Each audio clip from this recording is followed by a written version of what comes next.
Beaucoup aujourd'hui de christianisme business. Rien de tout cela est mentionné dans l'évangile. Heureusement que nous avons un livre. C'est vraiment la base. On peut sans arrêt s'y référer, comme les chrétiens de Béret, constamment contempler. Et nous pouvons voir tous ces versets. Non, vraiment, le christianisme business. Alors, on fait des plans à la banque. On fait même des plans aussi pour la retraite, pour tous ceux qui s'appellent pasteurs, mais qui en fait ne sont que mercenaires. Alors donc voilà, ils ont un petit capital. Ils ont fait un petit capital, donc ils ont établi entre guillemets une église dans un village, une ville, n'importe. Et alors tous les mois, c'est assez régulier, quoi. Donc le discours ressort de temps à autre, agrémenté de nouvelles idées à chaque fois, mais c'est toujours les mêmes discours. Et bon, des fois des bons discours, hein, mais c'est la question est que on n'est pas là sur la terre. L'Église n'a pas été faite pour faire des plans de carrière. Le Seigneur nous a dit quoi? Allez, allez. On n'est pas là pour s'enraciner. Il y a beaucoup d'âmes qui n'entendent pas parler du Seigneur. Mais nous, on veut faire des églises. Donc à la banque, on fait des crédits pour faire des églises. Avec sans oublier la mezzanine pour le pasteur là-haut. Donc, je veux dire, je sais pas, pourquoi pas. Mais il faut pas que ça devienne des dogmes. Il faut faire attention aux dogmes de l'Église. L'idée principale, c'est que c'est dans les actes des premiers apôtres où les premiers chrétiens vivaient ensemble, partageaient tout. Posons-nous la question si nous mettons tout déjà en commun, de sorte qu'il n'y ait ni riche ni pauvre. Donc quand on relativise toutes ces choses-là, la mezzanine vraiment passe loin après, loin après. Est-ce que d'abord nous avons ces principes-là? Sommes-nous dictés déjà par ces choses-là? Ou qu'avons-nous vraiment en tête? Ouais, évidemment, nous avons l'image du christianisme, mais l'image, faisons gaffe de l'image. Vous savez, l'image, il y a l'image d'Épinal. Les gens aujourd'hui travaillent l'image, travaillent le look. Vous voyez, avant il y avait les miroirs qui étaient en métal poli, donc on avait une sorte d'image reflétant en partie ce que nous sommes. Maintenant, nous avons des miroirs perfectionnés. Nous avons l'image. Maintenant, n'importe qui peut faire des vidéos comme n'importe qui peut prêcher. Donc, c'est pareil. Mais l'idée de base est toujours là dans ce livre-là, qui est la Bible. Donc, on retourne constamment pour se regarder soi-même déjà, parce que c'est pareil, la Bible est un miroir. Et aussi, nous regardons là où nous sommes. Est-ce que cette église nous procure du secours ou nous procure uniquement de la parole? Est-ce que c'est une église qui distribue des paroles ou elle distribue aussi du secours financier, matériel, je ne sais. C'est important. On n'est pas là pour seulement faire de la figuration et rester là gentiment dans un coin semaine après semaine, hein. Non, l'Église, il y a une autre dimension à cela. Pour tous ceux qui diraient que bon, il n'y a de salut que dans la foi de telle religion, dans la foi X ou Y, je m'excuse. La Bible dit clairement, il n'y a de salut que dans le nom de Jésus-Christ. C'est aussi simple que ça. Donc, vous savez, il y en a, ils ont, on dirait, des vieux démons, quoi, si on peut dire, des vieux démons qui, depuis des siècles, essayent d'amadouer. Ils essayent d'amadouer les autres religions, soi-disant minoritaires, pour essayer de les rassembler. Voyons pourquoi se diviser. Nous avons un seul Dieu, nous avons... On le dit si bien le Christ, je suis pas venu amener la paix. Je suis venu amener l'épée. Et aujourd'hui, c'est pareil. On n'est pas là pour amalgamer la poussière et l'or, ce qui est vil de ce qui est précieux. C'est pas possible. C'est pas possible. Alors donc, pour ceux qui voudraient dire que il n'y a de salut qu'en leur religion, quelle qu'elle soit, je ne vais pas dire le nom de la religion parce que ce n'est vraiment pas important. Il n'y a aucun autre salut que dans le nom de Christ. Il n'y a sous le ciel, sous le soleil, aucun autre nom par lequel nous puissions être sauvés. Et ce nom-là, c'est le Christ. Donc il n'y a pas photo, il n'y a pas besoin de tergiverser, de dire, d'étudier les Écritures pendant 107 ans. C'est noir sur blanc. Il n'y a aucun autre nom par lequel nous puissions être sauvés. Ce nom-là, c'est Jésus, simplement. Ce n'est pas la peine de changer de religion, de quoi faire. C'est simple. D'étudier la Bible pendant des années, ce n'est pas possible. Ça ne servira à rien. Le salut est dans le nom de Christ, de Jésus. Maintenant, j'en viens à ceux qui laissent leur famille, leurs enfants même, pour aller prêcher l'évangile ou pour aller étudier la Bible. Ça ne sert à rien. C'est inutile, contre-productif et anti-biblique. Partir à l'étranger avec même femmes et enfants pour étudier la Bible et laisser son travail, j'en ai vu certains, ils laissaient leur travail, alors que la Bible nous mentionne très clairement que ceux qui sont mariés ou ceux qui ont une femme donc et des enfants, ben s'occupent de leur foyer, quoi. C'est bon, et ces personnes-là ont quitté leur emploi et pour aller trimballer leur famille là dans des endroits là, avec pas trop de salaire, jusqu'à quémander de l'argent pour pouvoir payer ses études. Franchement, vous lisez la Bible, vous n'avez pas besoin d'aller étudier, quoi. Le Christ n'a jamais envoyé les apôtres dans les écoles bibliques, hein. Ça a été sur le tas, hein, sur le tas. Donc voilà. Donc il est évident qu'un célibataire a la rigueur, mais quand on est marié, on est responsable de ses enfants et de sa femme. On est responsable. Celui qui est marié s'occupe des affaires du monde, de tous les moyens nécessaires à l'entretien de sa famille, au niveau travail, éducation, linge et tout ça. Pourquoi donc quitter tout ça pour aller étudier la Bible? Pourquoi donc? Vous savez, pour tous ceux qui diraient que bon, il n'y a de salut que dans la foi de telle religion, dans la foi X ou Y, je m'excuse. La Bible dit clairement, il n'y a de salut que dans le nom de Jésus-Christ. C'est aussi simple que ça. Donc, vous savez, il y en a, ils ont, on dirait, des vieux démons, quoi, si on peut dire, des vieux démons qui, depuis des siècles, essayent d'amadouer. Ils essayent d'amadouer les autres religions, soi-disant minoritaires, pour essayer de les rassembler. Voyons pourquoi se diviser, nous avons un seul Dieu, nous avons... on le dit si bien le Christ, je ne suis pas venu amener la paix, je suis venu amener l'épée. Et aujourd'hui, c'est pareil.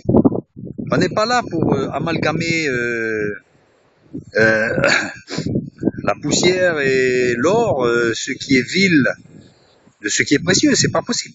C'est pas possible. Alors donc, pour ceux qui voudraient dire que il n'y a de salut qu'en leur religion, quelle qu'elle soit, je ne vais pas dire le nom de la religion parce que ce n'est vraiment pas important. Il n'y a aucun autre salut que dans le nom de Christ. Il n'y a sous le ciel, sous le soleil, aucun autre nom par lequel nous puissions être sauvés. Et ce nom-là, c'est le Christ. Donc il n'y a pas photo, il n'y a pas besoin de tergiverser, de dire, d'étudier les Écritures pendant 107 ans. C'est noir sur blanc. Il n'y a aucun autre nom par lequel nous puissions être sauvés. Ce nom-là, c'est Jésus, simplement. Ce n'est pas la peine de changer de religion, de quoi faire. C'est simple.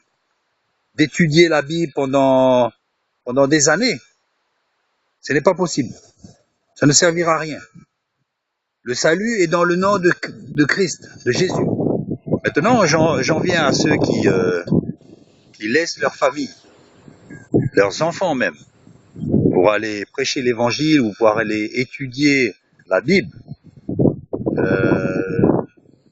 ça ne sert à rien. C'est inutile, contre-productif et anti-biblique. Partir à l'étranger avec même femmes et enfants pour étudier la Bible et laisser son travail, j'en ai vu certains, ils laissaient leur travail, alors que la Bible nous mentionne très clairement que ceux qui sont mariés ou ceux qui ont une femme donc et des enfants, ben s'occupent de leur foyer, quoi.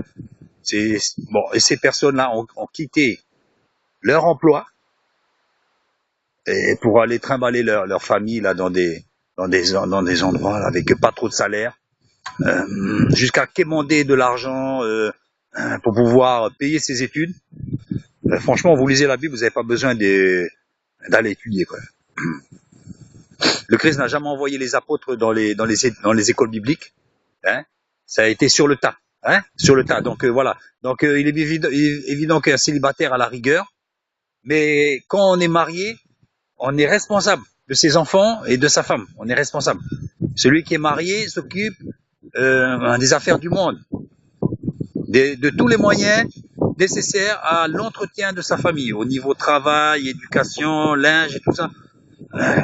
Pourquoi donc quitter tout ça pour aller étudier la Bible? Pourquoi donc? On appelle ça le christianisme business, mais Dieu n'a rien à voir avec ça. Et, sous prétexte de structuration, de bienséance, etc., de ne pas faire n'importe quoi, en fait, ils canalisent l'argent pour disons-le carrément, engraisser des gens qui se disent pasteurs et qui en fait sont des mercenaires. Donc, fuyez ces gens-là. La route est longue encore.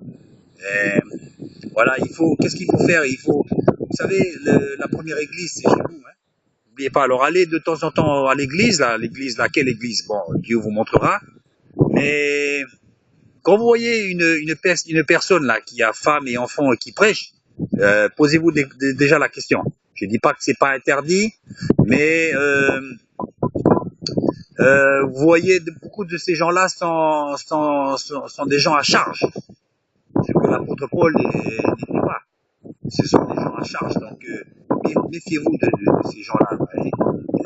Vous verrez, c'est un système qui est mis en place de façon à ce que vous payez. Vous payez. Et donc, l'évangile, c'est pas ça.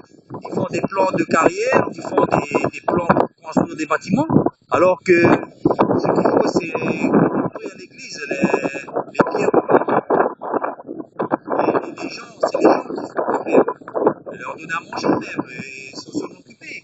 Donc, beaucoup d'argent sont dirigés vers les pierres, vers les constructions. On va faire encore une assemblée là. Oui, alléluia, c'est bien, mais c'est pas le but du jeu. Oh, ouais. À l'origine, c'est quoi? Ils se réunissaient dans les maisons. C'est ça. Dieu nous a pas appelés à gaspiller l'argent pour faire des bâtiments. Il suffit ensuite que des gens mal intentionnés arrivent dans les ministères et prennent ces bâtiments. Donc, et après, vous aurez quoi à dire? Vous aurez rien à dire. Même quand vous aurez payé. Et l'argent est mélangé, ça, c'est fini ça. Donc, il faut investir dans les pierres vivantes. Quand vous amenez les gens, c'est pas pour les amener dans une religion, c'est pour les amener à Christ. Donc, investissez là. Comment investir dans des âmes? Comment investir en nous-mêmes, dans l'église, en nous aimant les uns les autres? Ça, c'est l'investissement primordial. Si quelqu'un est dans le besoin, comme les premiers chrétiens, personne n'était riche, personne n'était pauvre. Pourquoi? Parce qu'ils mettaient tout en commun. Est-ce qu'on le fait aujourd'hui? Non. On investit dans la pierre. On investit dans les plaques de carrière. On investit dans des pasteurs qui font, disons, 200 kilos. Il faut arrêter ça. Il faut arrêter. Investissez dans votre frère qui a faim, qui n'a pas toujours du travail, qui a des problèmes, et qui travaille, évidemment. Aidez ces gens-là, aidez. Cotisez pour ces gens-là. Regardez les Sikhs. Ils donnent 10% de leur salaire. Aucune obligation, évidemment. Mais cet argent va où? 10% de leurs revenus sont destinés pour les pauvres. Tous les jours, vous pouvez avoir de la soupe là-bas chez eux. Sommes-nous plus petits que les Sikhs? Franchement, sincèrement, nous nous disons chrétiens, etc., détenteurs de la vérité. Mais en fait, il y a des autres religions dans certains domaines qui nous dépassent. Donc il faut le reconnaître, donc il faut arrêter. Vous voyez? C'est comme en France, on dit pays des droits de l'homme. Est-ce que vraiment on est à la hauteur de notre réputation? Voyez-vous? Donc l'Église aussi est là à se remettre en question. Il faut arrêter d'investir dans des choses qui finalement ne sont pas bibliques. Dieu nous a jamais dit de faire des crédits pour s'endetter, etc. D'ailleurs, l'endettement est interdit. De s'endetter pour faire quoi? Des bâtiments. Hein? Comme ça, monsieur, il pourra prêcher, il aura à la mezzanine, il aura sa maison, la maison de fonction du pasteur. Hein? Le pasteur, c'est devenir monarque. Arrêtez. Arrêtez. Est-ce que Jésus avait une maison? Est-ce qu'il avait une maison? Posez-vous la question. Est-ce que Jésus il avait une grande voiture? Il n'y avait pas de voiture. D'accord. Bon, il était sur un chemin d'arabe, peut-être même pas. À pied. À pied. Donc posez-vous la question. Posez-vous la question. La route elle est longue. La route elle est longue. Perdez pas votre temps avec ça. Perdez pas votre temps avec ça.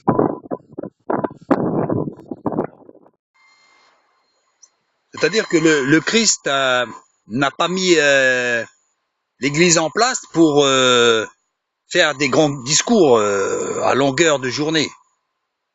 L'Église n'a pas été faite pour de longs discours dimanche après dimanche et puis de repartir après chez soi.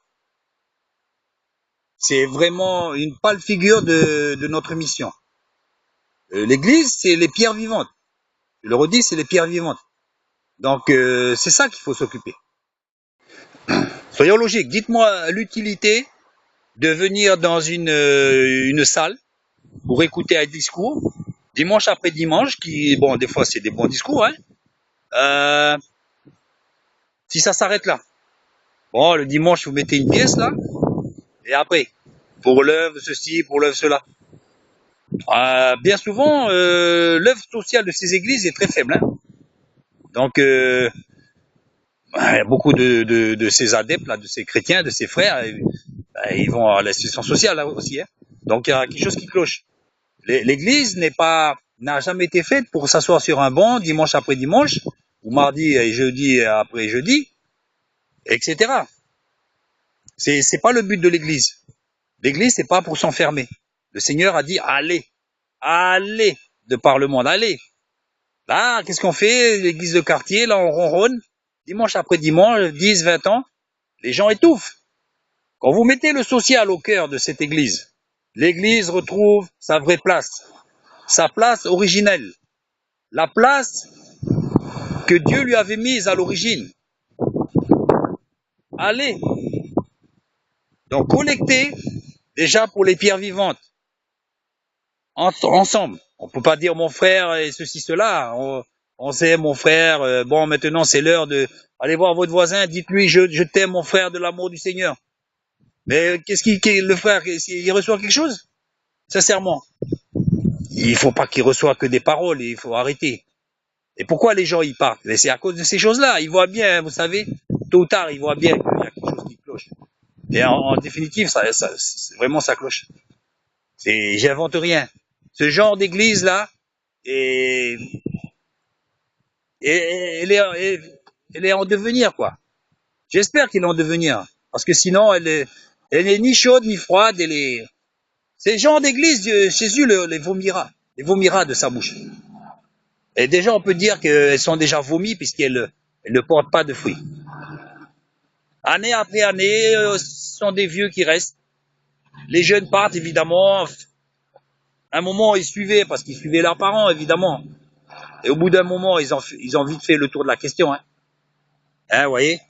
Et alors, bien souvent, après, qu'est-ce qu'on dit? Ah, il est tombé, voilà, c'est normal, parce que la Bible dit, ceux qui, voilà, et ils sont tombés parce qu'ils faisaient pas partie du corps du Christ, déjà.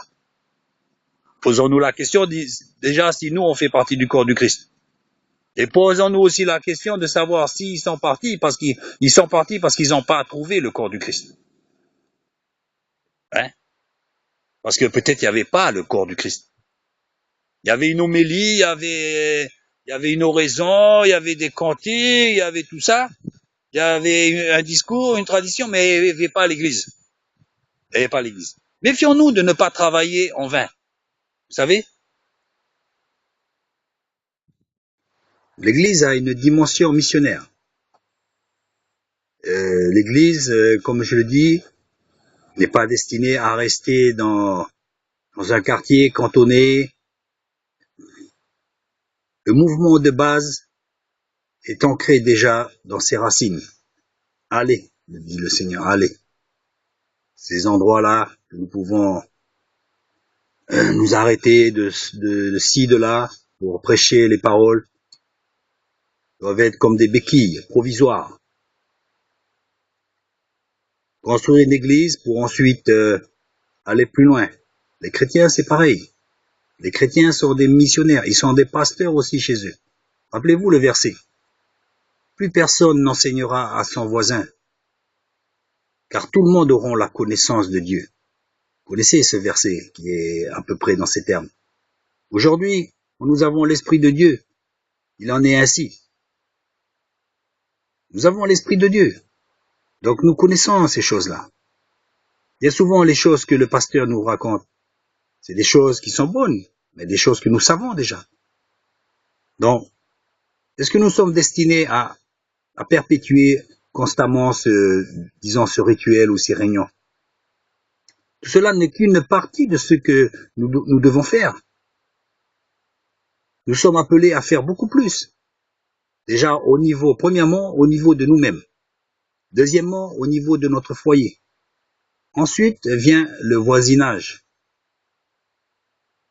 Le pasteur ne doit pas être un boulet. Le pasteur doit être considéré comme un pasteur, un serviteur. Pourquoi Jésus a pris l'image du berger avec le troupeau? Regardez ce que fait le berger. Pas la peine d'aller dans les études bibliques pour comprendre ces choses-là. Qu'est-ce que fait le berger? Il prend soin du troupeau. Donc, premièrement, celui qui a la prétention d'être pasteur, on appelle ça le christianisme business, mais Dieu n'a rien à voir avec ça. Et, sous prétexte de structuration, de bienséance, etc., de ne pas faire n'importe quoi, en fait, il canalise l'argent pour... vous savez, la première église, c'est chez vous. Hein. N'oubliez pas, alors allez de temps en temps à l'église, franchement, sincèrement, nous disons chrétiens, etc., détenteurs de la vérité. Mais en fait, il y a des autres religions dans certains domaines qui vous dépassent. Donc il faut le reconnaître, il faut arrêter. Vous voyez, c'est comme on dit pays des droits de l'homme. Est-ce que vraiment on est à la hauteur de notre réputation? Voyez-vous? Donc l'Église aussi est là à se remettre en question. Il faut arrêter d'investir dans des choses qui finalement... L'Église n'est pas respectée. Pourquoi l'Église n'est pas respectée? Elle est humiliée, moquée. Je peux vous dire que les gens se moquent de l'Église. Pourquoi? Parce qu'elle ne tient pas sa place. Elle ne tient pas son rôle. Alors après, on va dire, oui, c'est la persécution qui est marquée dans la Bible. C'est pas vrai. Ça, c'est la persécution que nous avons fabriquée. C'est pas pareil. Du fait du non-accomplissement de notre mission. Quelle est notre mission? Ben, c'est justement ça.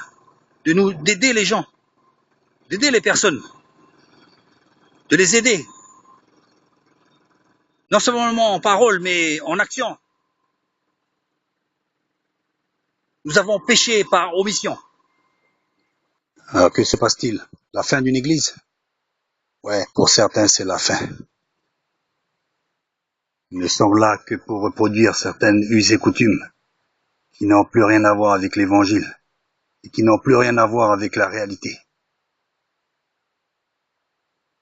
Une chose qui est tragique aujourd'hui, j'emploie le mot sciemment tragique, c'est que beaucoup de gens sont sortis de l'église, pour ne pas dire foutus dehors, parce qu'ils ne correspondaient pas aux critères que nous avons établis nous-mêmes, sous prétexte de c'est écrit, c'est écrit. La parole tue. La parole, elle tue. Elle tue. Mais l'esprit qui vivifie. Il nous faut être transformés constamment par l'esprit. Jérusalem, Jérusalem, Jérusalem. Combien de fois je vous ai envoyé des prophètes et vous les avez tués entre l'autel et l'entrée du temple. Aujourd'hui, c'est pareil. Combien de fois je vous ai envoyé des âmes et vous les avez tués entre la porte d'entrée et le bout de la salle, et le bout de l'assemblée, et de ce que vous appelez l'Église.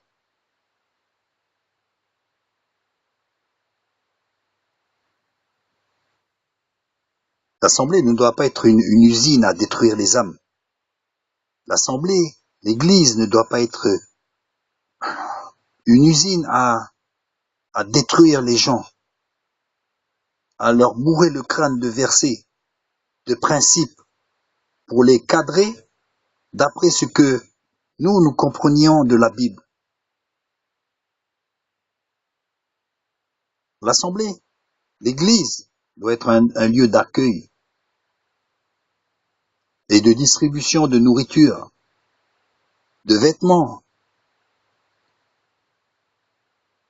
Un exemple. Allez dans les supermarchés.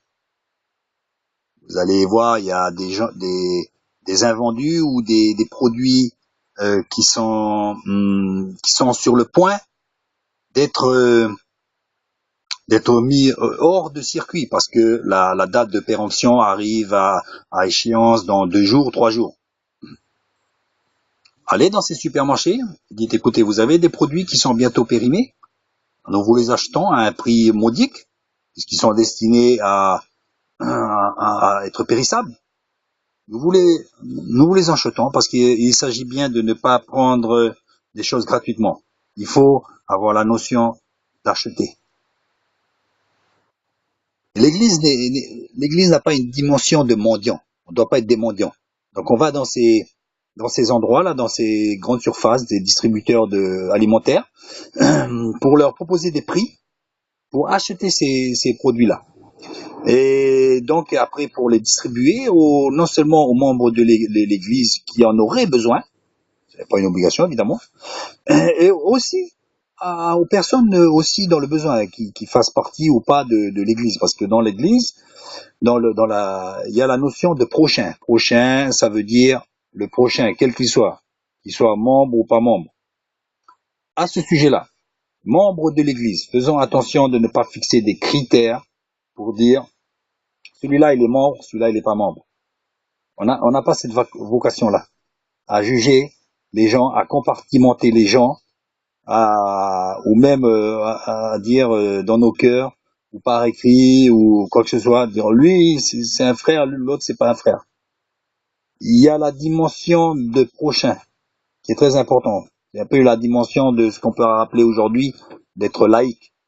Faut pas avoir trop l'étiquette religieuse. Vous savez, les religieux, bien souvent, ils font des catastrophes. Faut mieux être laïque et s'impliquer dans la société. Il faut pas la ramener avec des étiquettes non plus. Donc, il faut essayer d'être des gens utiles.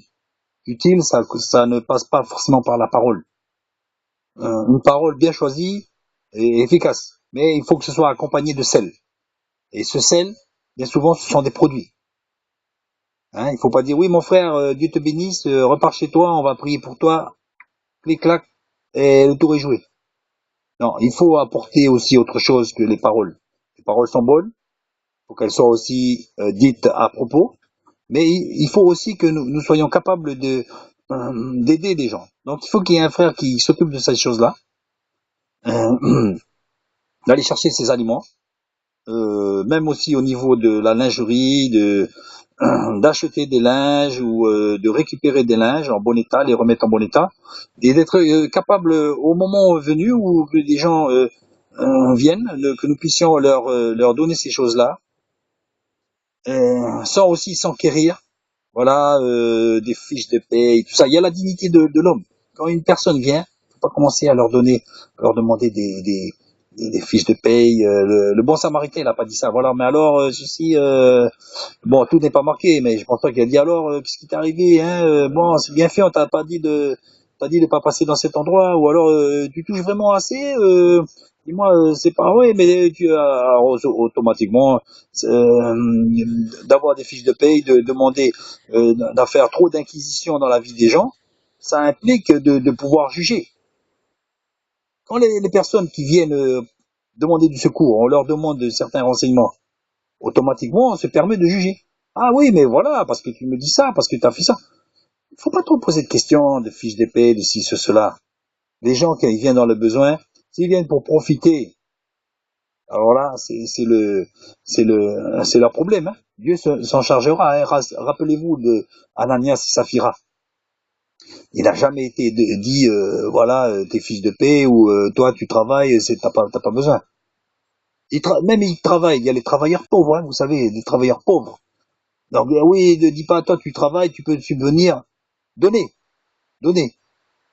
Cherchez, ne faites pas trop d'inquisition, c'est plus l'inquisition maintenant. Ils travaillent. Et des fois, on travaille, on peut pas, on ne joint pas forcément les deux bouts, hein. Donc donnez à votre mesure, mais donnez, hein. Vous savez l'exemple de Ananias et Saphira, hein. Donc les gens qui veulent profiter ou qui veulent bon, Ananias et Saphira, je crois que c'est pas pareil, je crois c'est que c'est un autre cas, ce sont des gens qui ont voulu dissimuler des choses. On dit que voilà, on amène ça, c'est tout ce que nous avons, alors que ce n'est pas tout ce qu'ils avaient, hein. Bon, quelque chose dans ce sens-là. Donc c'est Dieu qui se charge lui-même de faire le nettoyage. Et donc il y a eu, qu'est-ce qui s'est passé? Beaucoup de crainte envers les apôtres, ou je ne sais, un sentiment de prudence, de crainte. Mais c'est Dieu qui se charge de ces choses-là. Nous, on n'a pas à instituer des dogmes. Et là, automatiquement, il y aura le respect pour le ministère du fait que ces choses-là se sont mises en place. Mais si ces choses-là ne se sont pas en place, comment voulez-vous qu'il y ait cet état d'esprit qui vienne ensuite dans nos assemblées, dans nos églises? Vous savez, la parole de Dieu nous dit aussi également que Dieu rajoutait chaque jour des fidèles. C'est Dieu lui-même. Nous, on se force, on s'étouffe nous-mêmes à faire des plans de mission, des prospectus. Il n'y a aucun fruit. Ou alors des fruits passagers. Et vous savez, bien souvent, c'est une église, une passoire, hein. Pourquoi? Parce que on met la charrue avant les bœufs. Distribuons des paroles, mais distribuons aussi des biens matériels. Que les gens soient entourés vraiment, pas seulement en paroles. On n'a pas besoin d'entourer les gens avec des paroles, mais aussi avec quelque chose de concret. Bien souvent, l'Église se sont fait dépasser par d'autres églises, entre guillemets, ou d'autres mouvements laïcs, parce qu'elle n'a pas pris la mesure de sa mission. La mission de, vous savez, l'Église, sans le social, je pense pas qu'elle soit une Église. Nous marchons sur deux pieds. Nous marchons sur deux pieds, hein. Alors nous allons clopin. L'Église, je pense que c'est pareil. Elle a le ministère de la parole, et je crois qu'elle a le ministère aussi de l'aide matérielle, concrète, sonnante et trébuchante. Sinon, nous trébuchons. Donc, Dieu ajoutera automatiquement des gens. Il est bien évident que les gens, quand ils verront ça, vous n'avez pas besoin de sonner de la trompette longtemps, hein. Et ils viendront. Maintenant, s'ils viennent par profit, ce n'est plus votre problème. Ce n'est pas votre problème. Vous faites votre mission. D'aider les gens en parole, en action. L'église, action. On démarre. L'église, allez, va, fais. Mais la notion de ne pas être un fardeau est là aussi. Elle est clairement mentionnée. Comme l'apôtre Paul qui ne voulait pas trop à la charge des assemblées. L'apôtre Paul qui faisait quoi? Il bougeait. D'église en église. Et quand il récoltait des fonds, c'est pourquoi? C'est pas pour acheter un nouveau frigidaire. C'est pour prendre le bateau et puis aller amener l'aumône à des frères qui en avaient besoin, d'aller construire des églises, d'aller revenir pour fortifier des églises. De peur, il pensait avoir prêché en vain, il revenait pour s'enquérir des choses. Beaucoup d'argent pour du travail concret, hein. Donc voilà l'apôtre Paul. Voilà les bases, l'essence de ces choses-là sont clairement marquées. Maintenant, on vit aujourd'hui dans les années 2000. Les choses sont différentes, mais en même temps, c'est le même esprit. Le même esprit qui prévaut aujourd'hui. Ce n'est pas un esprit de prise en charge à 100% par autrui. Mais c'est un esprit de prise en charge pour avancer. Pas pour s'enraciner et s'encrouter pour avancer. Donc nous sommes tous des pasteurs, nous sommes tous déjà pasteurs où? Ben, dans ton foyer déjà, tu es pasteur, mon frère. Tu es pasteur. Ta mission, elle est là, dans les quatre coins de ta maison. Ta mission, tes enfants qui sont rebelles. Pose-toi la question, premièrement, si c'est pas toi qui a un problème. Tu devrais peut-être le prendre différemment, ton fils, ta fille. Pose-toi la question, mon frère.